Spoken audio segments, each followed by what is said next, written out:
Meanwhile, a 3-year-old girl was burned to death in a fire in River Bay Road, St. James this afternoon. TVJ News has learned that the body was discovered following cooling down operations by firefighters. It's understood the 3-year-old was at home with her brother. The children's mother left them there to purchase food at a nearby shop. Residents were able to pull the boy from the burning house, but the fire quickly spread in the one-room dwelling, and they were unable to go back for the girl. It's also understood that on hearing of the blaze, the children's mother rushed to the house in an attempt to rescue her daughter but was unsuccessful. She and her son have received minor burns and have been admitted in hospital. In a primetime news follow-up, the woman who was arrested last week after a stolen baby was allegedly found at her house has been charged. 21-year-old Anisha Ramsey of Flinch Crescent in St. Andrew was charged with child stealing following a ruling yesterday by the Director of Public Prosecutions. She is scheduled to appear before the St. Andrew Parish Court on February 5.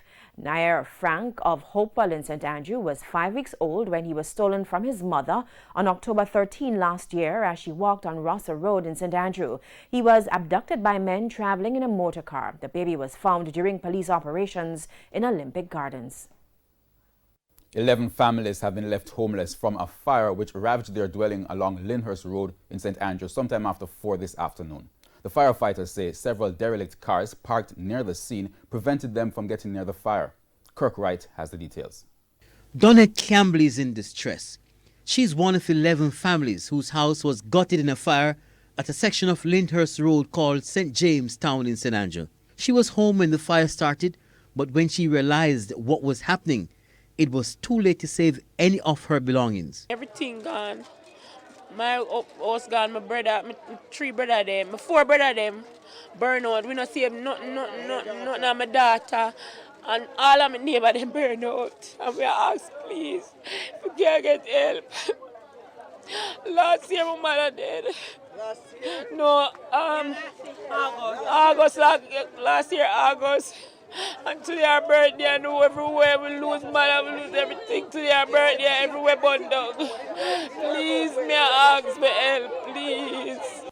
Colin Cook got the disturbing news of his house being flattened while on his way home from work. One whole heap of shit me having in my house around us are gone. Eh? What me do now? Talk to me, sir. What me do? My fridge, my television, everything, my papers, my documents, my money. My money when I save in my pan in there, and my papers are every damn thing. All of my shoes and all of my clothes. The only thing me save are myself and my life. Some of the 11 families managed to save a few items, but that's no consolation.